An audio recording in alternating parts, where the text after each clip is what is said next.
This machine makes it super easy to knit your own beanies. This is one of my first times. I created 3 so you could see which one you want to recreate based on the length. So get the machine, get some yarn, and let's get rolling.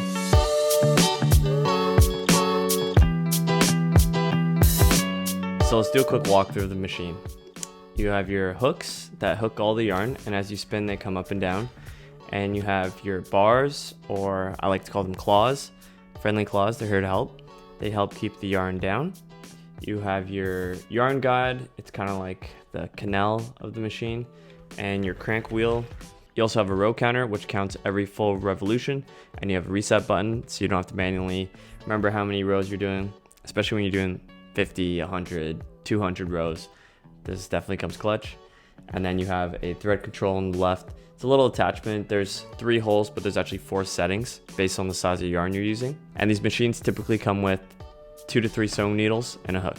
For supplies, you'll need yarn, not thread. I'm so used to saying thread. You'll need yarn.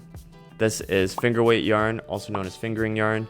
It's 4-ply, and ply is those little fibers that make one yarn. So this is 4 of those tiny fibers. You can use 100% acrylic. I think these ones are 75% merino wool and 25% nylon. These are much more expensive than thread.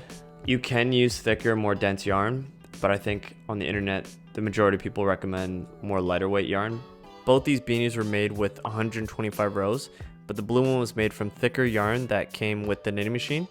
And because it's thicker, the tension was tighter, and so it came out a little shorter. This one's 8 inches tall versus the fuchsia beanie. This is with the finger weight yarn. The tension was still tight, but you could see it's a lot more relaxed, and it came out to be 9.5 inches. Major heads up, if this is your first time, this is a tip that you have to know. When you're buying yarn, make sure you buy something that's pre-wound into a ball or a skein, and don't buy the hank. This blue one is the hank, and this pink one is the ball or skein. It's much easier to work with. The hank requires like a special way to handle it. You have to untwist it, and then within this circle, you have to either wind it into a new ball or use it very carefully, versus the skein, it's already ready to go. I would save yourself the time, the energy, and just buy the pre-wound ball. I didn't know that there's a special way to handle the hanks and made that mistake, and now I have this mess of yarn. I don't even know how useful it is, so don't make the same mistake I did and buy the pre-wound balls. But other than that, let's find glory in making our own beanies.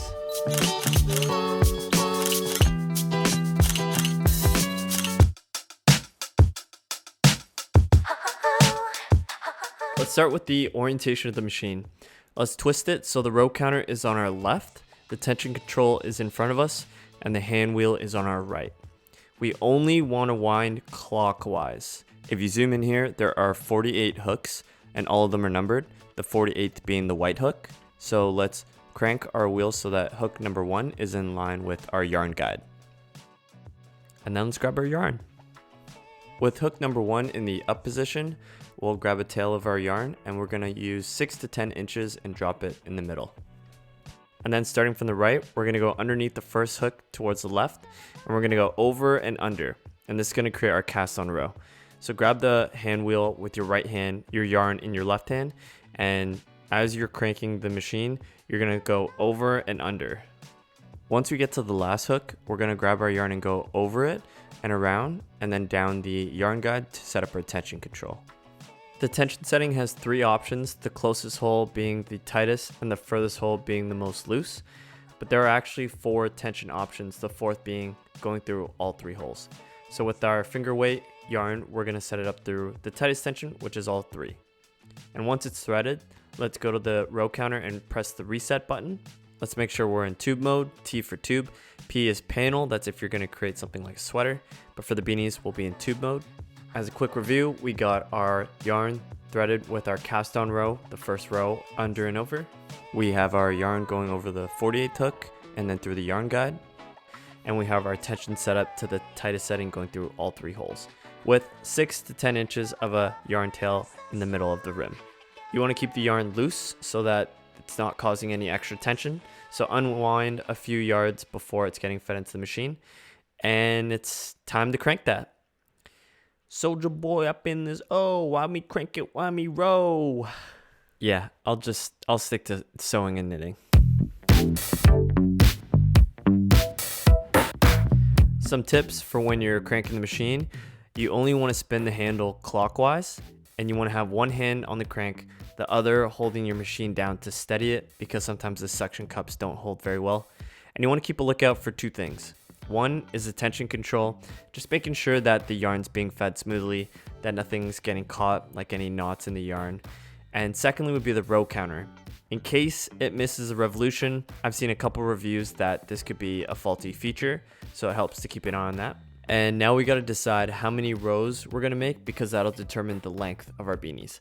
These are all handmade hats that I made at different lengths to help you determine how many rows you need for an adult beanie. The first one is baby blue. It's 100 rows. It's a good option if you don't want to flap for your beanie. The next one is the fuchsia cap. It's 125 rows, so it'll give you a nice shallow beanie with a flap. Great for average size heads, maybe small to mediums. And the next one is navy. It's 150 rows, so it'll give you a flap and a deeper beanie. Great for a larger head, or maybe you just want a little bit more head coverage, but I would say something along the lines of like a large XL size. The sizing may vary based on the yarns you use or the tensions, so I'd recommend having measuring tape and a well-fitted beanie by your side so you can compare as you make it. And if you're looking for more reference pictures on sizing, I mean, the 100, 125, and 150 all fit me, but I got more pics that I'll post on my IG if you want to check that out.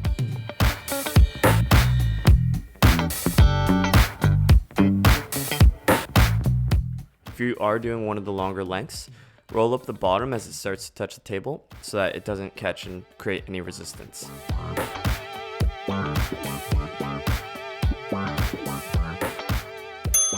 Alright, let's get this to the finish line. When you're on your last pin with the 48th pin up, we're going to wind it one more time just to drop it down. Remove the yarn from the tension guide and then pull the slack in the yarn and do approximately the length of the circumference of the machine and cut it. Crank one more time all the way around, holding this loose yarn above the machine, and do it pretty slowly, ending with the 47th and the 48th pin up. Now we're going to cast off. So grab your long needle and thread the needle with the loose yarn. We're going to find the first loop, and this is important, otherwise the stitches will drop. And what we're going to do is pick up the loops using our needle. So feed it from the inside out. We're going to collect all the loops one by one, and you're going to want to have your index finger holding the next loop so that it doesn't fall off as you're picking up the first one. The set of 3 baby claws offset each other, which kind of creates a path for the needle to conveniently catch the loop. And we're going to collect about 5 or 6 loops and then pull the needle through to clear the needle. We're going to do this all the way around clockwise, collecting all the loops. And be careful not to drop the beanie. You want to be really diligent. Make sure you don't drop any loops as you're going around. This is where the index finger holding the next loop is going to help. And then when you get to the last few, the yarn guide's going to be in the way. Some of the hooks are in the upward position. So you're going to want to grab your right hand and slowly crank with your needle ready to catch every loop. And as you get to the last one, be gentle with the crank and move it slowly and be ready to catch that last loop to finish it off. So remove your beanie from the machine and smoothen out the layers with flat hands, just stretching out the knit to even out the stitches. We're going to start by cinching the top end. The beginning side should be pretty easy to find because it should be the most raveled up. So we're going to grab the loose tail and we're going to pull it, cinching in that hole close. As it gets tighter, it'll start to ravel, so make sure you unravel the edge to keep it from doubling over itself.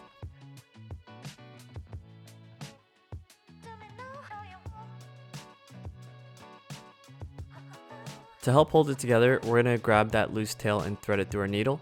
And then we're going to go through a few loops again so that it's not just one yarn holding it all together.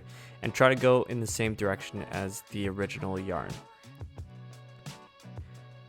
Once you've gone all the way around, we're going to tie the knot.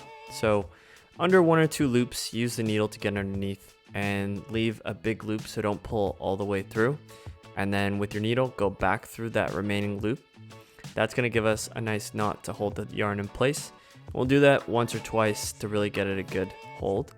And then when you're done that, We're going to feed the needle through the middle hole and bring the entire end to the other side. Use your hands to kind of massage it through so it's fed through evenly.